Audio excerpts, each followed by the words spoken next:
Hello friends, law lecture में आप सब लोगों का स्वागत है। आज हम लोग civil procedure code and limitation act में देखने वाले हैं सेक्शन 2 ऑफ सीपीसी 1908 में इंटरप्रिटेशन क्लॉज को। इंटरप्रिटेशन क्लॉज दोस्तों वो चीज होती है जिसमें कि एक डेफिनेशन समझ सकते हैं। अगर हमें सीपीसी, आईपीसी या किसी भी एक्ट को समझना है तो हमें सबसे पहले उनकी डेफिनेशन जाननी होंगी, वो वर्ड्स जानने होंगे जो कि वर्ड्स बार बार आएंगे, तो ये बहुत ही इंपॉर्टेंट है। साथ के साथ इसमें कुछ इंटरप्रिटेशन क्लॉज में कुछ वर्ड्स ऐसे हैं, कुछ डेफिनेशन ऐसी हैं जो मोस्ट इंपॉर्टेंट है, वो मैं आपको लास्ट में बता दूंगी। तो चलिए शुरू करते हैं। सबसे पहले बात करते हैं सेक्शन 2 में सब क्लोज 1 दिया हुआ है जिसमें लिखा है कोड। कोड में इंक्लूड होते हैं रूल्स। ठीक, कोड को हिंदी में हम कहते हैं संहिता। किसी भी चीज को समझना है, लाइक आईपीसी है, सीआरपीसी है या इवन सीपीसी है, तो संहिता यानी कि एक इस तरीके की संहिता को हम ये समझ सकते हैं, ये कह सकते हैं कि जहां पर रूल्स लिखे हुए हों।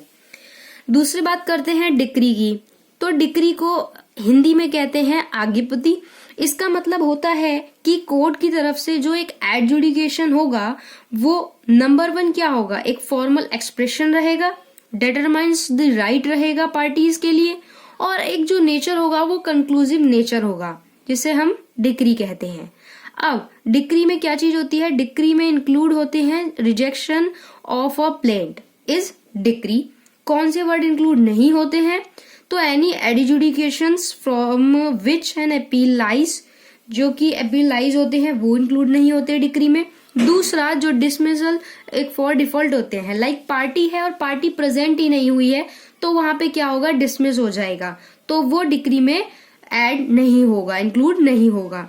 एक्सप्लेनेशन से हम समझ सकते हैं कि जो एक डिक्री है वो प्रिलिमिनरी होती है व्हेन फर्दर जो प्रोसीडिंग है have to be taken before the suit can be completely disposed of, or finally when such adjudication completely dispose of the suit.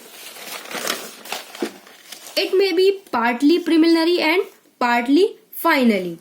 तो ये प्रिलिमिनरी भी हो सकती है और फाइनल भी हो सकती है। दूसरी चीज ये कि डिक्री अपने आप में एक बहुत अच्छा और बहुत इंपॉर्टेंट टॉपिक है, तो इसके लिए मैं अलग से वीडियो बनाऊंगी, कंफ्यूज होने की जरूरत नहीं है। थर्ड बात करते हैं डिक्री होल्डर की। डिक्री होल्डर क्या, डिक्री होल्डर एक ऐसा पर्सन होता है जो कि जिस पर्सन के फेवर में डिक्री आती है उसको डिक्री होल्डर कहते हैं। डिक्री होल्डर एक वो व्यक्ति जिसके पर्सन में डिक्री आई, कोर्ट की तरफ से कोई डिक्री दी गई है तो जिस पर्सन के फेवर में डिक्री दी जाती है उसे डिक्री होल्डर कहते हैं। सपोज एक एग्जाम्पल से ले लेते हैं, रफली एक एग्जाम्पल, कि जैसे ए है और बी है। अब ए ने जो है, ए प्लेंटिफ है, बी डिफेंडेंट है।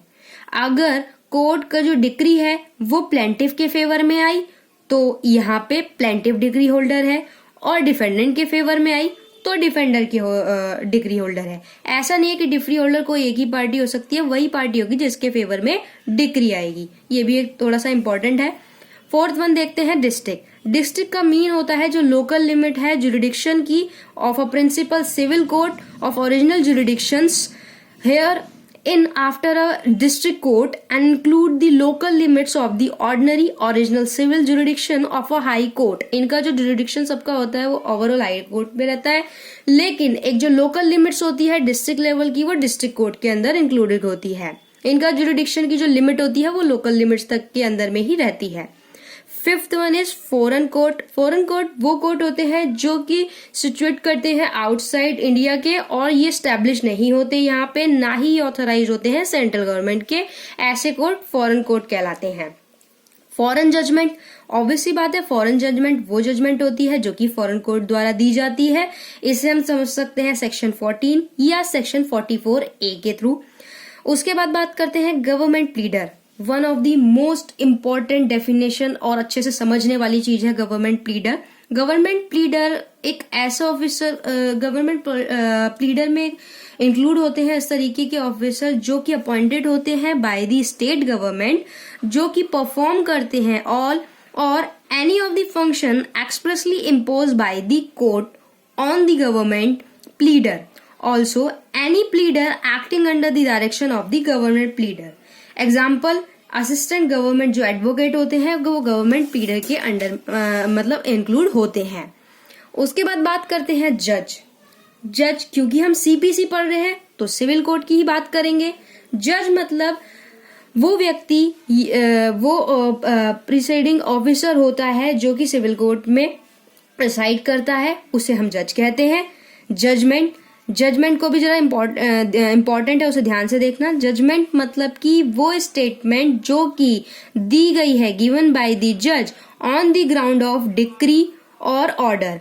इसमें एक चीज मैं आपको बता दूं, जजमेंट क्या, जजमेंट एक रफली हम समझेंगे, जजमेंट याद रखने के पर्सपेक्टिव से है। जजमेंट, जज के द्वारा जो स्टेटमेंट दी गई है वो जजमेंट कहलाएगी।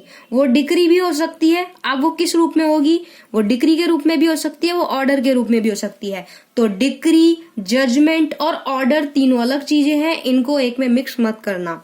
दूसरी बात, जो एवरी स्टेटमेंट रहेगी वो जरूरी नहीं है कि वो डिक्री हो या ऑर्डर हो, वो दोनों में से कोई एक हो सकती है। जजमेंट में जज क्या होगा, वो पॉइंट गिवन करेगा कि उसने ये चीजें क्यों दी हैं, प्लस वो रीजन देगा कि ऐसी उसने स्टेटमेंट क्यों दी है किसी भी केस को लेकर। जजमेंट डेप्टर, ये भी इंपॉर्टेंट है। जजमेंट डेप्टर उस व्यक्ति को कहते हैं जिसके अगेंस्ट में डिक्री आई होती है। हमने डिक्री होल्डर समझा था, डिक्री होल्डर वो व्यक्ति जिसके फेवर में डिक्री आई है, बट इसके ऑपोजिट जिस व्यक्ति के अगेंस्ट डिक्री आई होती है उसे जजमेंट डेप्टर कहते हैं। 11 लीगल रिप्रेजेंटेटिव, ये भी बहुत इंपॉर्टेंट है, इसे ध्यान से समझना, काफी जगह आएगा ये। विधिक प्रतिनिधित्व, इसे हिंदी में कहते हैं। विधिक प्रतिनिधित्व एक पर्सन होता है, वो पर्सन जो कि रिप्रेजेंट करता है state of a disease person, यानी कि एक मृतक व्यक्ति को जो है रिप्रेजेंट करता है, इसमें इंक्लूड हो जाता है, वो एक इंटरमीडिएट करता है, दखल करता है with the state of the deceased and where a party sue or is sued of the representative character the person or whom the state involves on that on the party of suing or sued। इसमें जो executor वगैरह होते हैं वो legal representative हो सकते हैं। State, अब मान लीजिए हमने कई बार केस में देखा है कि कोई भी आप नाम ले लेते हैं उसके बदल लगाता है वर्सेस यूनियन ऑफ इंडिया या वर्सेस स्टेट ऑफ केरला या इस तरीके से, तो वो क्या है, लीगल रिप्रेजेंटेटिव है। वो स्टेट तो खुद से चलेगा नहीं ना, खुद से करेगा नहीं, वो एक आइडेंटिटी है तो, लेकिन वो एक वैसा लीगल पर्सन तो है बट वो आर्टिफिशियल है, तो उसको जो रिप्रेजेंट करता है वो लीगल रिप्रेजेंटेटिव होता है, जिसमें कि एग्जीक्यूटर्स वगैरह होते हैं। अब बात करते हैं मेन प्रॉफिट्स की। मेन प्रॉफिट ये भी बहुत इंपॉर्टेंट है, जैसे कि of a property means those profit which the person in wrongful possession of such property actually received और might with ordinary diligence have received therefrom together with interest or such profit but shall not include profit due to improvement made by the person in wrongful possession। इसका मतलब ये है कि suppose ए नाम का व्यक्ति है, उसने क्या किया, बी की जो दुकान है वो हड़प ली, ठीक है, उस पे अपना रॉन्गफुल पोजेशन कर लिया। अब जब कोर्ट का डिसीजन आया, भाई डिसीजन आने में टाइम लगा, मान लीजिए 5-6 साल लग गए, तो 5-6 साल बाद जब डिसीजन आया और पता चल गया कि हाँ भाई वो जो प्रॉपर्टी थी वो ए की ही थी, तो बी से ए को लेके दे दी जाएगी। अब 5-6 साल तक ए को जो लॉस हुआ, भाई अगर वो उसकी जमीन उसके पास वापस रहती तो वो उस अपनी शॉप से बेच के सामान कई सामान मतलब उसका लाभ रहता, ओवरऑल प्रॉफिट रहता, तो वो उसको नहीं हुआ, तो वो मेन प्रॉफिट में आएगा। इसमें एक छोटी सी चीज इंपॉर्टेंट देखने की है, जिस व्यक्ति ने रॉन्गफुल पोजेशन किया है, मान लीजिए उस दुकान की मरम्मत कराने के लिए उसने पैसा खर्च किया कि उसको पेंट वेंट करा रहा है अच्छे से और अलमीरा वगैरह बना रहा है, सेशन वगैरह बना रहा है, जो उसकी इंप्रूवमेंट में लग रहा है, वो इस उसमें इंक्लूड नहीं होगा मेन प्रॉफिट में। वो इंक्लूड होगा कि ए को जो लॉस हुआ वो बी ने जो उससे प्रॉफिट कमाया वो प्रॉफिट इंक्लूड होगा, बी ने जो उसमें इंप्रूवमेंट लगाई वो काउंट नहीं होगा, इंक्लूड नहीं होगा। यहाँ पे ये चीज देखने वाली है। उसके बाद बात करते हैं सब close 13 movable property. IPC section 22 में मूवेबल प्रॉपर्टी अच्छे से दी हुई है, इसमें इंक्लूड होते हैं growing crops, standing timber, like वहां तो खैर एक नेगेटिव डेफिनेशन है, तो जो ग्रोइंग क्रॉप्स होते हैं वो मूवेबल प्रॉपर्टी में आते हैं।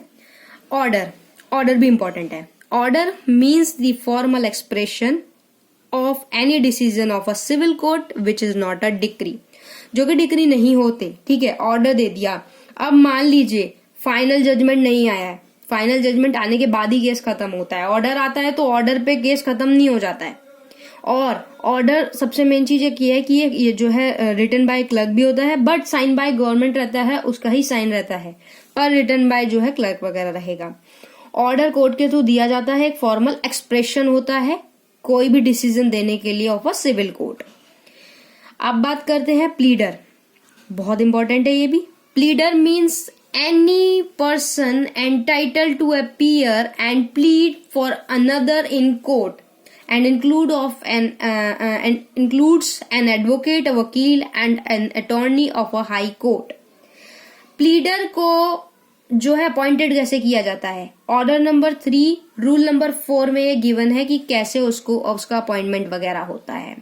प्लीडर एक वो व्यक्ति होता है जो कि प्लीड करता है फॉर अनदर इन कोर्ट, और इसमें एडवोकेट या वकील या अटॉर्नी आ सकते हैं। प्रेस्क्राइब मतलब क्या, जहां पर रूल प्रेस्क्राइब किए जाते हैं, जैसे प्रेस्क्रिप्शन होता है, प्रेस्क्राइब, प्रेस्क्रिप्शंस, ये सारे वर्ड एक ही उससे बने हुए हैं। तो जो प्रेस्क्राइब किया जाता है, रूल्स को जहां पे प्रेस्क्राइब किया जाता है, बताया जाता है, वो प्रेस्क्राइब कहलाता है। 17 पब्लिक ऑफिसर, ये भी बहुत इंपॉर्टेंट है।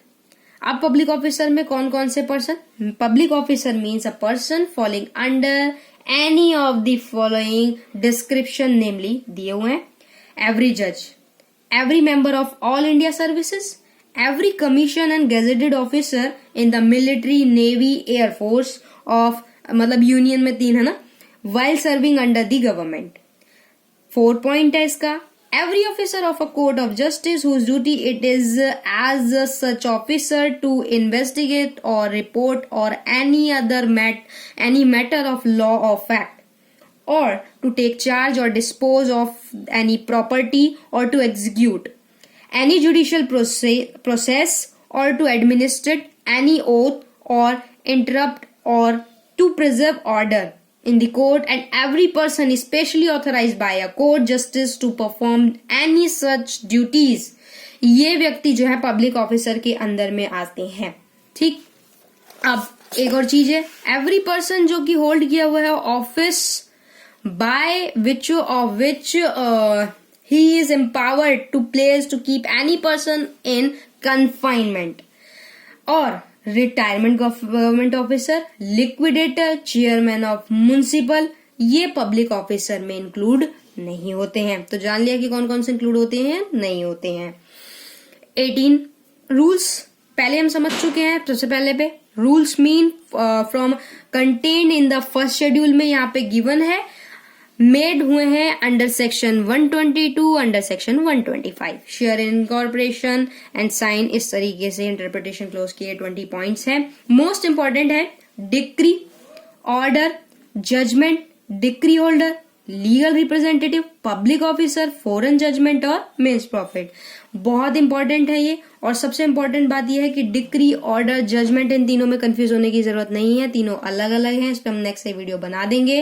वीडियो अच्छे लगे तो लाइक कीजिएगा, चैनल पे नए हैं तो सब्सक्राइब करके बेल आइकन प्रेस कर दीजिएगा। वीडियो पूरी देखने के लिए थैंक यू सो मच।